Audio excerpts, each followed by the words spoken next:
If your perceived twin soul, the love of your life, the person that you were going steady with, has very suddenly and randomly abandoned you, blindsiding you completely, stick around, because today I may have the answers for you.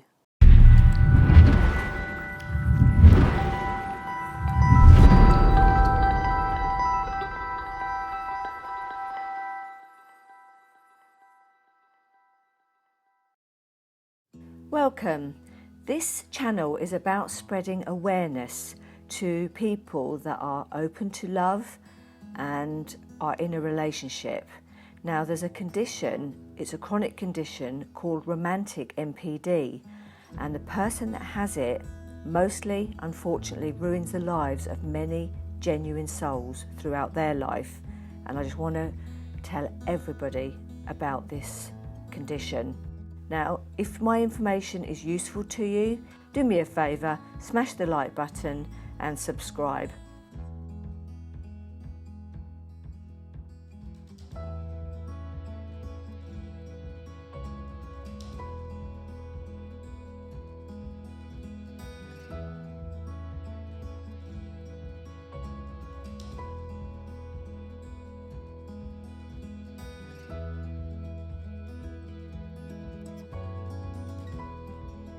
Two reasons why the romantic narcissists push the ones that love them away the most. The attachment style plays a very important part in why that these people are pushed away the most. People with this chronic condition also have what's called an insecure form of attachment. It's avoidance. Now, all romantic narcissists have this avoidant attachment style, but not all avoidant attachments are narcissistic people.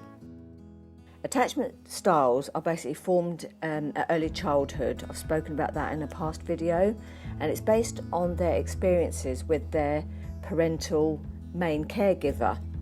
Now, the avoidant style people were brought up in a home where their parents either neglected their needs or were needy themselves.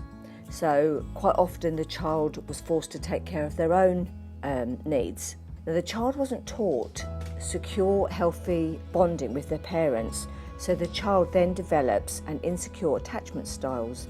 And these people, at all costs, will avoid intimacy. I'm talking real intimacy.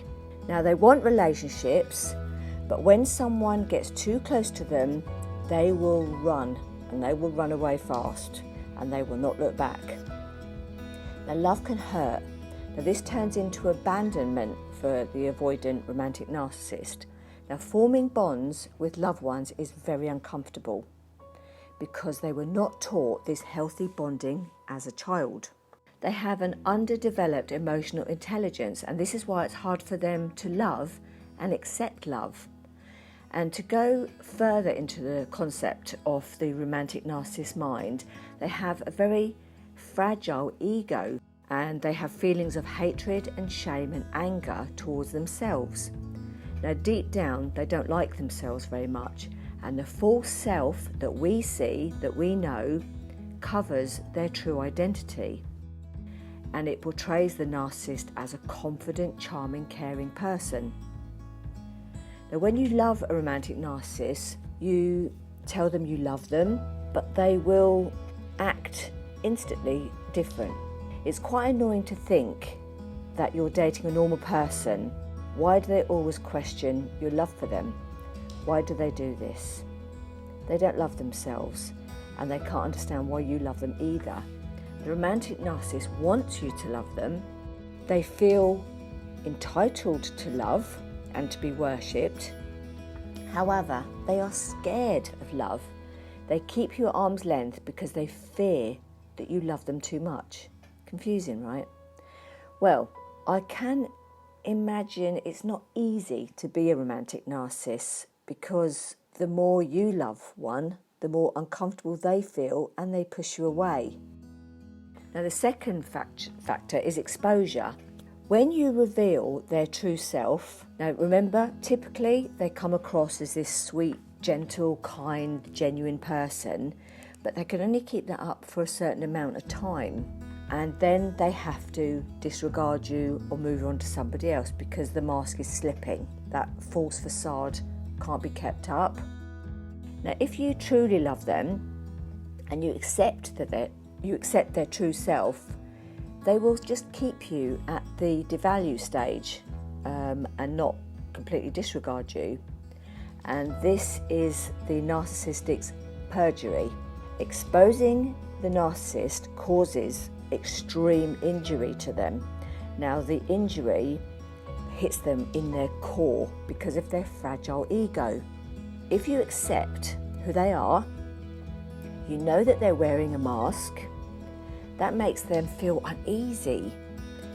However, they are scared that you know who they are, and they don't want to keep you around because they don't like that person. So they know that you're not going to like that person and you're going to disregard them, so they devalue and disregard you first, because the actual person under the mask is quirky and they're actually not a very nice person, if the truth be known. Now, what this means is one day they'll be nice to you, the next they're cold as ice. They want you in their life, but they hate it when you're in their life. It's never a healthy place to be. This will drive you insane. It drives you insane because the more you tell them how much you care about them, the more you tell you love them and you accept them, the more they'll push you away. Oh man, isn't this crazy?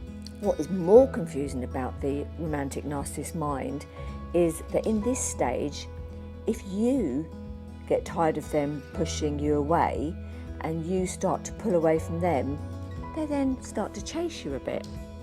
Now, there's the hoovering, the gaslighting, you're grieving, you've got intense heartache. Don't feel sorry that you gave up on them. Feel sad that they gave up on you. They're wired differently and they see the world in a completely different way to normal, neurotypical people. They have emotional maturity, somewhat like a toddler. Their emotions stop developing as soon as they learnt the skills to get what they want, and they learnt the skills of lying, cheating and manipulating, and they react like children, which is very frustrating.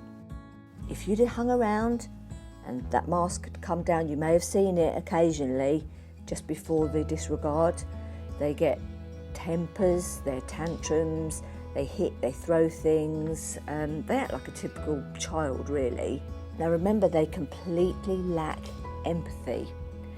They see people like you and other love projects and other targets as nothing more than objects that they can use and abuse as they see fit and when they want. And then they will just disregard once this person is no longer useful to them. They don't have remorse. They lack consistency and they only see everything in like black and white terms. They idolise people. They probably idolised you, put you up on a pedestal, and they acted like they were completely infatuated by you. But once you showed them that you were a normal person with imperfections like we all have, suddenly the mask starts to slip and their true self, the quirky, real narcissist, starts to show themselves. You must be gone. They expect others to display unconditional love, admiration and tolerance towards them, even when they are mercilessly abused and they've treated people so badly. They still expect you to love them, adore them and care for them. Their emotional landscape is bleak. Their emotions are limited to satisfaction, fear, lust, joy, rage, hate and anger. They have what's called a reptilian brain, and that's scary, isn't it? They lack any moral compass and they have no real convictions or opinions. Everything changes in order to suit their interests and their needs. Everything revolves around them, resulting in paranoia. They can't do any wrong, so everybody else has to be bad. It's everybody else's fault. There's projection, double standards, hypocrisy. They project the dark aspects of their character onto others. Sorry to tell you, but unfortunately they'll never be able to love bomb you as they did at the very beginning. It was like you were both infatuated with each other, wasn't it? That's gone. Now the ups and the downs emotionally that you feel, this is toxic. Once you get them out of your head and out of your heart, bin it, trash it, because it's very off. You'll be content once you've got rid of all that madness making from the romantic NPD person. Sorry it had to happen to you. I really am.